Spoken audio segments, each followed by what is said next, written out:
जून 27 2024 को आपने एक ट्वीट की और आप काफ़ी पुरुमीद थे। आपने कहा कि options of keeping Imran Khan in jail have finished, those who try to delay justice have failed, after either decision there will be nothing stopping him from freedom.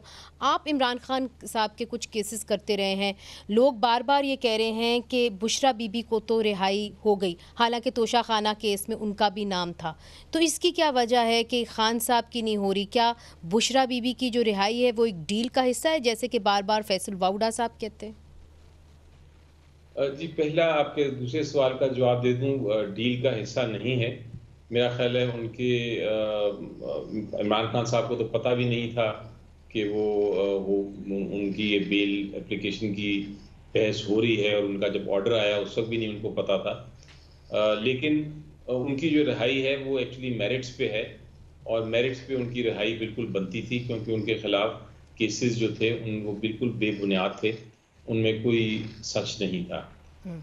इसलिए वो बेल पे दुरुस्त तरीके से बाहर हैं, कोई डील का हिस्सा नहीं। जहाँ तक इमरान खान साहब का ताल्लुक है, मेरे ख्याल से अभी भी 2 केसेस सिर्फ रह गए हैं, जिनकी मैं जिक्र करता हूँ अभी 1 सेकंड में। लेकिन उनके अलावा सारे केसों में उनकी या तो केसेस वो ख़त्म हो गए हैं, या उनकी कन्विक्शन ख़त्म हो गई है, या सेंटेंस सस्पेंड हो गया है, मुअत्तल हो गया है, या वो उनमें बेल हुई है। सिर्फ 2 केसेस हैं जो इस वक्त चल रहे हैं। तो एक है तोशा खाना जी और जी तोशाखाना 3, उसको मैं तोशाखाना 3 कहता हूँ। ये तोशाखाना 3 अभी फाइल हुआ है। तोशाखाना 3 में भी उनकी बेल की आज लगी हुई थी एप्लीकेशन हाई कोर्ट में, और कुछ देर के लिए वो मुलतवी हो गया, क्योंकि उसमें रिजल्ट्स नहीं, वो रिकॉर्ड नहीं आया। और इसी तरह अल कादिर केस में जो अभी तक बेल हुई है, उसका फैसला आना है, लेकिन एक एप्लीकेशन दी हुई है हाई कोर्ट में जी कि जितनी शहादत आई है उस शहादत के मुताबिक केस चूंकि नहीं बनता, तो उसमें भी उनको बरी किया जाए।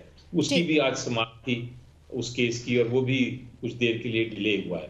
इसके अलावा कुछ 3-4 केसेस हैं जो कि लाहौर में हैं, जो जी अक्टूबर में जो हुआ था, उसमें बिल्कुल बेबुनियाद केसेस फाइल हुए हैं। जी उस पे भी बेल हो जाएगी बहुत जल्द। तो मेरा ख्याल जी है हम कोशिश तो करते हैं, हम तकरीबन करीब पहुंच जाते हैं उनको निकालने में, फिर नए केसेस बना दिए जाते हैं, हाँ, और अच्छा। फिर एक कानूनी कार्रवाई करनी पड़ती है। लेकिन अब अगर आप बिल्कुल इंसाफ के मुताबिक अगर सारा कुछ आगे चलता है, तो फिर इंशाल्लाह नवंबर के महीने में मुझे उम्मीद है कि सारे केसेस खत्म हो जाएंगे। लेकिन जिस मैंने कहा कि देखना ये होता है हमने कि इंसाफ कोई नीचे नई से हमें केस ना नहीं, बन जाए। इंसाफ ऊपर से मिलता है, और कितने नए केसेस बनाए जाते हैं।